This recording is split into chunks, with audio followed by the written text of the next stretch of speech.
दोस्तों, भगवान शिव के बारे में ऐसा कहा जाता है कि भगवान शिव त्रिलोक के आदि और अंत के देवता हैं, जिनके आगे दुनिया की सभी शक्तियाँ असफल हो जाती हैं।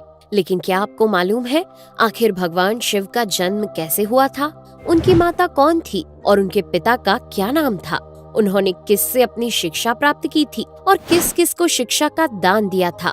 अगर नहीं तो चलिए, क्योंकि इस वीडियो के माध्यम से हम आपके इन्हीं सभी सवालों का जवाब देने वाले हैं, इसलिए प्लीज इसे स्किप किए बिना एंड तक जरूर देखना।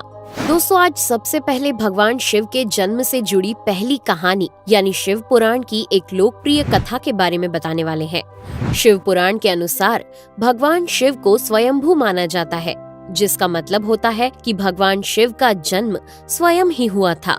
यानी कि इससे एक बात तो साफ हो जाती है कि ना ही भगवान शिव की कोई माता है और ना ही उनके कोई पिता हैं। इसी कारण से भगवान शिव पंच तत्वों से भी परे हैं, जिस कारण से इन्हें मृत्यु का भी कोई भय नहीं है और इनकी मृत्यु कभी नहीं हो सकती। पर अब बात करते हैं विष्णु पुराण में बताई गई भगवान शिव के जन्म से जुड़ी हुई एक और कहानी के बारे में।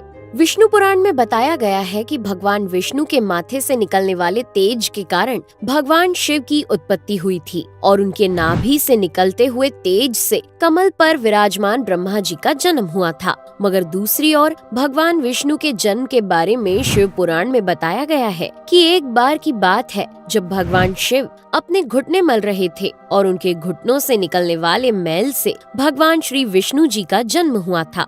पर अगर ऐसा हुआ है तो विष्णु पुराण और शिव पुराण एक दूसरे से बिल्कुल अलग हैं। इस कथा के अलावा भगवान शिव के जन्म की एक और पौराणिक कथा काफी ज्यादा पॉपुलर है, जिसे शायद आपने बड़े बुजुर्गों से सुना होगा। पर अगर नहीं सुना तो आपकी जानकारी के लिए बता दें कि एक बार की बात है जब भगवान विष्णु और परम ब्रह्मा जी के बीच इस बात पर बहस छिड़ गई थी कि आखिर इस संसार में सबसे महान कौन है। और जब भगवान विष्णु और भगवान ब्रह्मा इस बात को लेकर बहस कर रहे थे तो एक जलते हुए खम्बे के रूप में महादेव उनके बीच आए थे। दोस्तों, वो दोनों इस रहस्य को नहीं समझ पाए और तभी अचानक से एक आवाज आई जिसने कहा कि जो भी इस खम्बे का छोर ढूंढ लेगा वही सबसे महान कहलाएगा।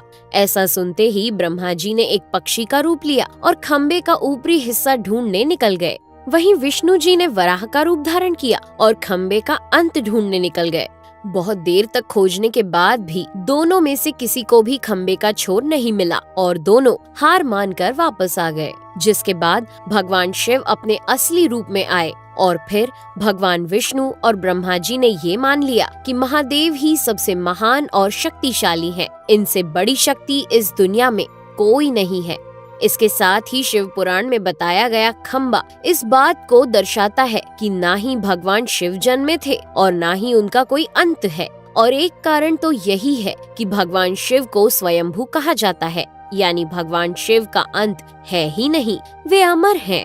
अब हम बात करते हैं भगवान शिव से जुड़े एक ऐसे विषय के बारे में जो सबसे ज्यादा प्रसिद्ध है कि क्या भगवान ब्रह्मा भगवान शिव के पिता हैं?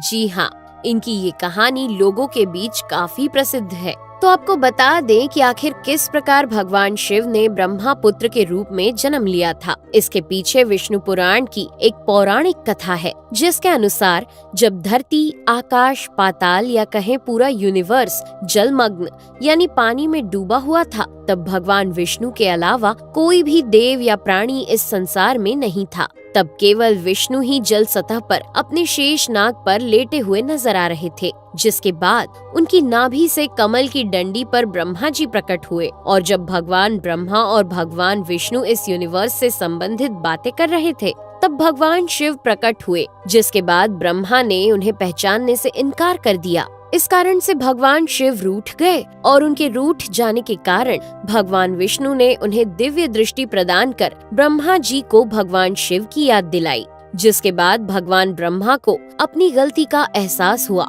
और शिव से क्षमा मांगते हुए उन्होंने उनसे अपने पुत्र रूप में पैदा होने का आशीर्वाद मांगा। जिस कारण से भगवान शिव ने भगवान ब्रह्मा की प्रार्थना को स्वीकार करते हुए उन्हें ये आशीर्वाद दे दिया। लेकिन इसके बाद जब भगवान ब्रह्मा ने इस सृष्टि की रचना शुरू की तो उन्हें एक बच्चे की जरूरत पड़ी और तब उन्हें भगवान शिव का आशीर्वाद ध्यान आया। जिसके लिए भगवान ब्रह्मा ने तपस्या की और बालक के रूप में भगवान शिव उनकी गोद में रोते हुए प्रकट हुए।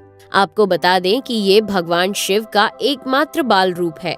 जब भगवान ब्रह्मा ने उनके रोने का कारण पूछा तो उन्होंने बताया कि उनका कोई नाम नहीं है। तब भगवान ब्रह्मा ने भगवान शिव का नाम रुद्र रख दिया, जिसका मतलब होता है रोने वाला। पर इसके बावजूद भी भगवान शिव चुप नहीं हुए, इसलिए ब्रह्मा ने उन्हें दूसरा नाम दिया। पर शिव को वो नाम भी पसंद नहीं आया और फिर भी वे चुप नहीं हुए। इस तरह शिव को चुप कराने के लिए भगवान ब्रह्मा ने भगवान शिव को 108 नाम दिए थे, जो रुद्र, शर्व, भाव, उग्र, भीम, पशुपति, ईशान और महादेव जैसे नाम थे। और शिव पुराण के अनुसार उनके ये नाम पृथ्वी पर लिखे गए थे। इसके बाद बात आती है श्रीमद् देवी महापुराण की। तो श्रीमद् देवी महापुराण में भगवान शिव की माता और पिता के बारे में बताया गया है। श्रीमद् देवी महापुराण के अनुसार देखा जाए तो एक बार जब भगवान नारद जी ने अपने पिता भगवान ब्रह्मा जी से पूछा कि सृष्टि का निर्माण किसने किया है, साथ ही भगवान विष्णु, भगवान शिव और आपके माता पिता कौन है, तब भगवान ब्रह्मा जी ने नारद जी को त्रिदेवों के जन्म के बारे में बताया। जो बताया वो वाकई चौंका देने वाली बात थी। दरअसल उन्होंने कहा कि देवी दुर्गा और शिव स्वरूप ब्रह्मा के योग से ब्रह्मा, विष्णु और महेश का जन्म हुआ था। यानी प्रकृति का रूप लिए माँ दुर्गा ही हम तीनों की माता है और ब्रह्मा यानी काल सदाशिव हमारे पिता है। इसके साथ ही श्रीमद् देवी महापुराण में भी भगवान विष्णु और भगवान ब्रह्मा के बीच हुए झगड़े की एक कहानी मिलती है, जिसके अनुसार एक बार श्री ब्रह्मा जी और विष्णु जी में झगड़ा हुआ और दोनों में बहस छिड़ी हुई थी। तब भगवान ब्रह्मा ने कहा कि सृष्टि को मैंने बनाया है और मैं ही प्रजापिता हूँ, जिसके जवाब में भगवान विष्णु जी ने कहा कि मैं आपका पिता हूँ, क्योंकि आप मेरी नाभि से निकले हुए कमल से पैदा हुए हैं। और धीरे धीरे कर ये बहस बढ़ती गई। दोस्तों, इसके बाद इन दोनों का झगड़ा सुनकर सदाशिव वहाँ पहुँचे और उन्होंने कहा कि पुत्रों, मैंने ही तुमको इस संसार को बनाने और इसे संभालने के केवल 2 काम दिए हैं। इसी प्रकार मैंने शंकर और रुद्र को संहार और तिरोगति के कार्य दिए हैं। इसके साथ ही उन्होंने कहा कि मेरे 5 मुख हैं।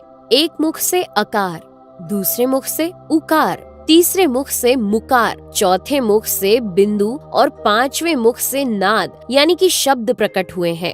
उन्हीं 5 को एक साथ मिलाकर देखा जाए तो एक अक्षर ओम बनता है, जिसे आज हम सभी भगवान शिव के मूल मंत्र के रूप से जानते हैं। इतना कहने के बाद भगवान ब्रह्मा और विष्णु दोनों ही समझ गए कि भगवान शिव से ज्यादा शक्तिशाली इस दुनिया में कुछ भी नहीं है और दोनों ने भगवान शिव को प्रणाम किया और चले गए। चलिए दोस्तों, अब जब आप भगवान शिव के बारे में इतना तो जान ही चुके हैं, तो क्या आपको पता है कि आखिर भगवान शिव ने किससे शिक्षा प्राप्त की थी और उनके गुरु कौन थे?